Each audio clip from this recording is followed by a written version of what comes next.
Hey and welcome to my video. My name is Nina and today we are building a lumberyard for Dobie. Now let's walk over to his little space. So as you can see, his yard is overlooking the enchanted forest that we built in my first video. So as that would be right in the forest, I thought the perfect spot to place his house in was a lumberyard, as I think he would really like that to be his job, kind of, on the island. So yeah, let's get started.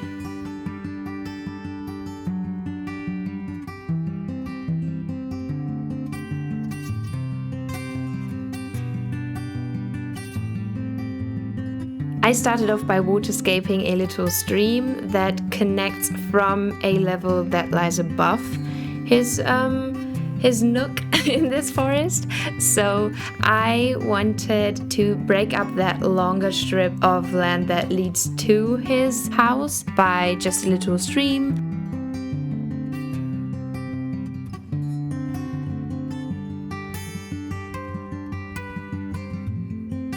And also just because I really like to break up some walkways with water, as that adds a little more than just using flowers and planting trees as I usually do. So yeah, just another element to create a natural flow.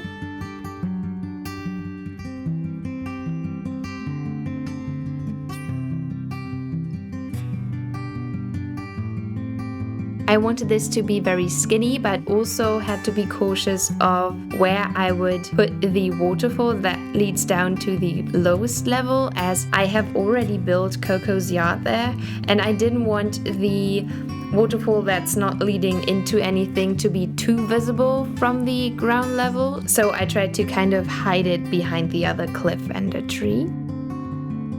And now I am marking out and planting my trees again, which is kind of tricky because I wanted to get it right, as I'm later going to be cutting down a few of them. As I mentioned, this is a lumberyard, so there will be a few cut trees. And no, I do not support cutting down trees in any way. Deforestation is not our friend here. So yeah, but I mean, you do need firewood if you want to live in the wilderness, and I think if you plant new trees, as you can see, he obviously does. There are a few smaller trees, so he does take care of the forest, I imagine.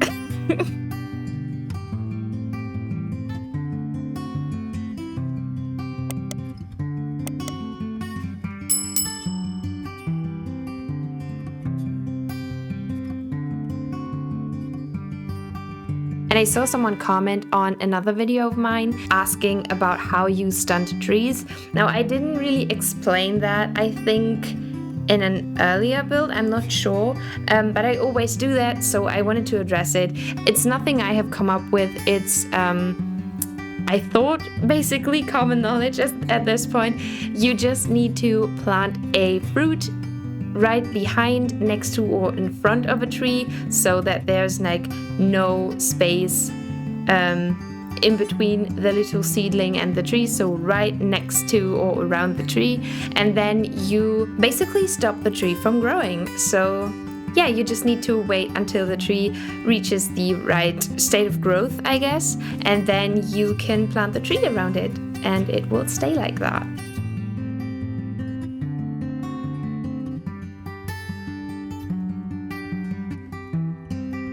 And also, if you know how to do the little tree glitch that allows you to plant trees at the ledge of the cliff, then you do not need to plant a fruit behind or next to that tree on the cliff side. It will stay like that regardless. So yeah, just wanted to mention that too, because you probably have seen me do that as well if you've seen a few of my other builds.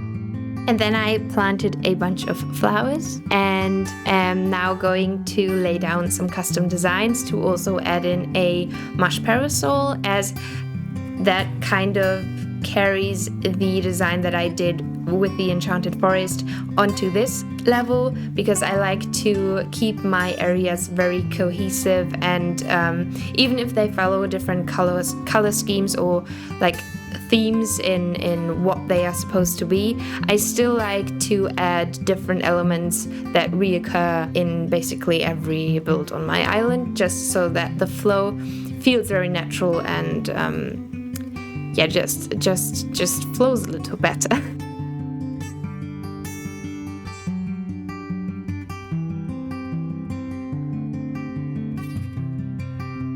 For this build, I also did not want to include any pathing, as I thought it would be better to have a little hidden kind of pathway leading off of the main path.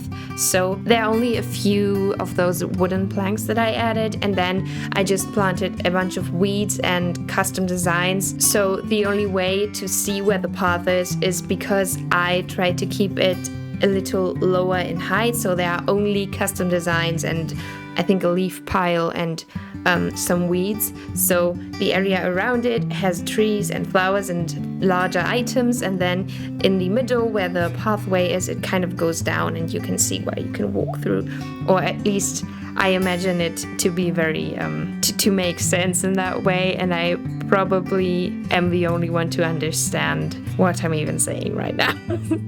Oh Jesus, I can't make sense today. I'm so sorry if I just babble on and you don't even know what I'm trying to tell you. So yeah.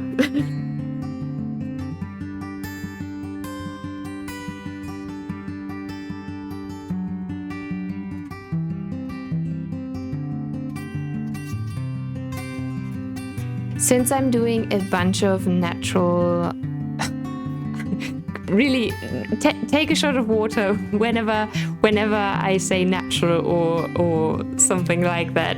I don't know what other words to describe my island with. But since I have a bunch of natural areas, or basically all my areas on this island are very, very natural and foresty and overgrown, I found myself really kind of placing items wherever, and I tried to pay more attention to kind of composition of items and grouping them together without just getting into the mindset of just placing items to fill space. I don't know if that makes sense, but that's how I have been feeling lately, and I really tried to improve on that. And I think you can tell by this build, and probably also the villager neighborhood that I uploaded last Friday, I think it was supposed to go up. So yeah, I think you can really tell. For example, I really like the little area that is to the right of the entrance to this area, kind of like where I placed that mush partition and the cutting board and stuff, because I really like the different height variations and the color composition in that. I tried to really pay attention to that with every single item and group of items that I place. I really focused on grouping items. That's basically just what I wanted to say.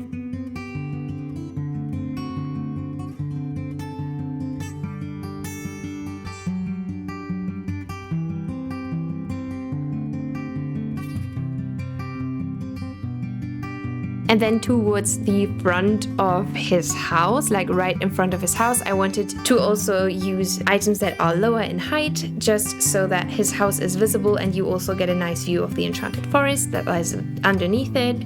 So I wanted it to feel like you are kind of snaking through a forest, like a very, very dense forest, and then you come into this opening where his little house is, and you get this nice view of the Enchanted Forest.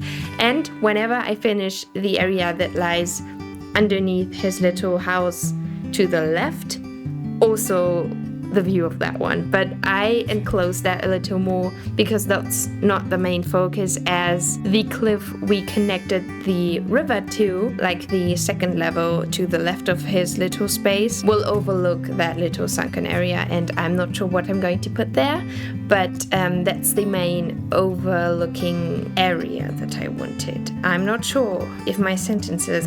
I'm not sure where I was going with that sentence, and I think it really...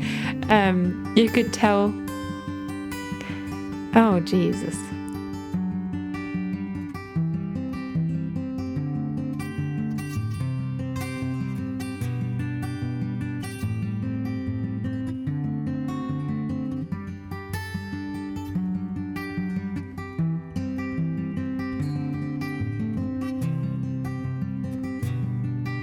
And then I also dropped a little hardwood, like the actual hardwood that you get when you kind of axe a tree. I never place it, but it looked a lot better than the firewood did because it's a lot smaller and doesn't go over the ledge of the marsh log. I just thought it looked very nice, and it also fits the Lumberyard theme.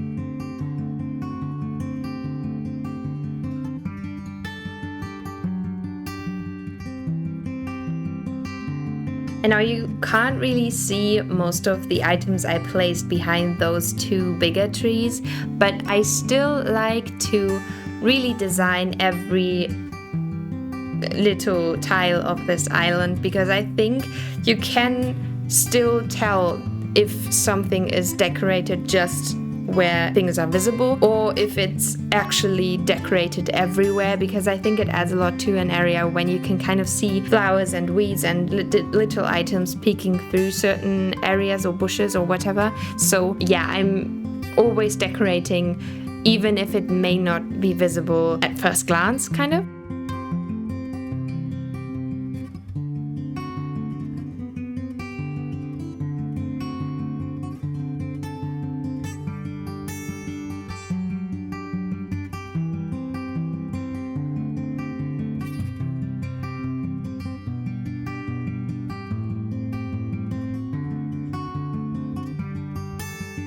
And here you can see the area that I was talking about earlier, the little sunken area that I want to have an overlook or a little viewing point on that second level that lies in front of Dobie's house.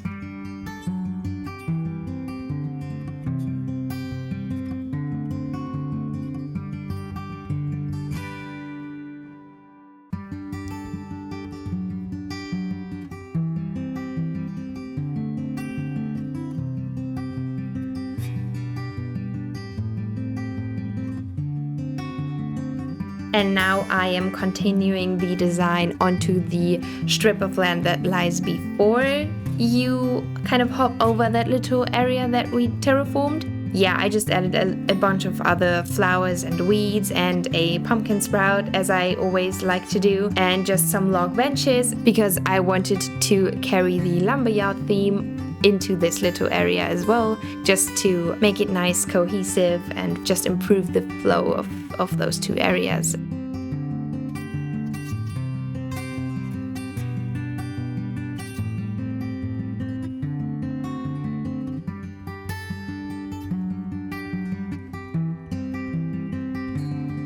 And I have recently just started to kind of notice or really use the Mario items, like the little, what are they called? The mush platforms, I think. And I really like how they look. I thought that they look too artificial for my liking, but I like that they come in that soft, very pastelish kind of yellow, and yeah, I just really like the look of those. And I also love that you can drop items on top, because I love to drop items wherever I can drop them. my island is, I mean, it's called Drops.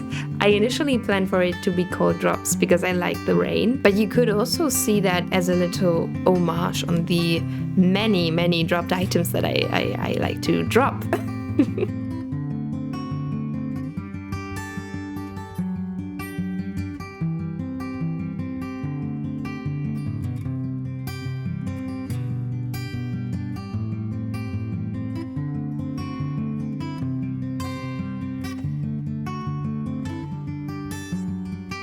Can someone tell me why the mush lamp in its ordinary customization glows green, but whenever you turn off the light, it's brown? It doesn't make sense, and I would love for it to just have a very like warm colored light, but no, so I always have to turn those off and never get those nice night views, except for my Enchanted Forest thing that has a very nice Enchanted Forest. I just hit my mic, I'm so sorry if that hurt your ears.